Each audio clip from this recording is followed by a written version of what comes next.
Hey, how's it going guys? Assad here, and you're gonna learn about create method of the object constructor. Like other ways to create a prototype for the newly created object, it's just another method to create like that. So it is no different, so don't be caught in those.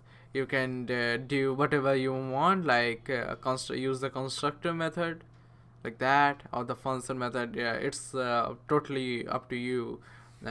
It's just another way. So I'm gonna show you. What we're gonna do is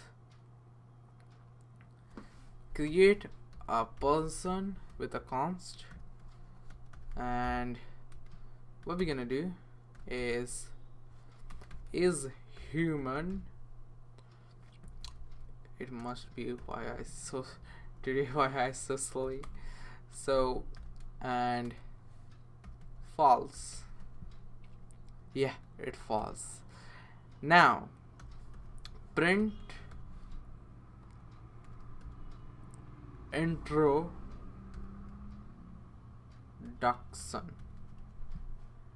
and create a function with that and log it on a console. Use the backtick method, the backtick, it's beside skip button.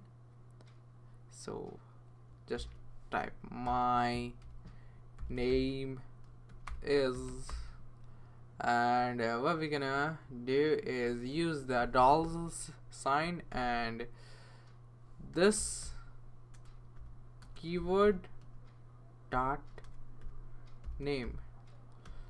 You can't see anywhere name, but we're gonna use that later. So how we do that? Am I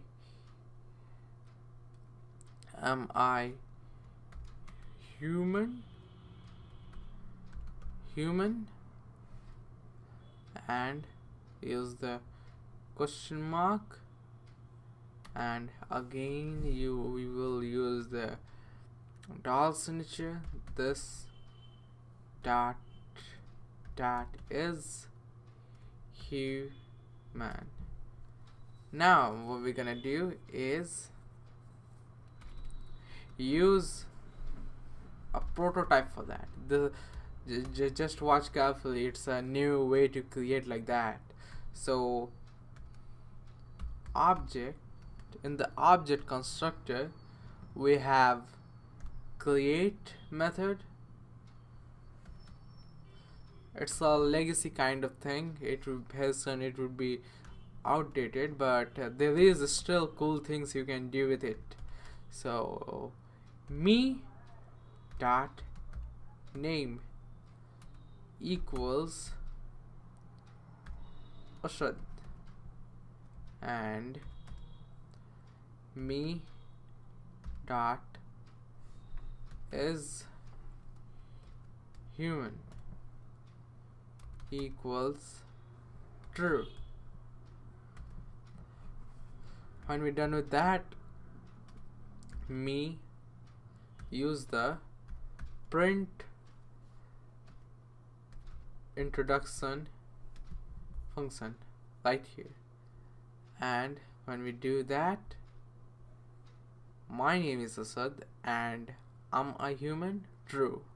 So hope you understand this video, and see you guys in the next tutorial.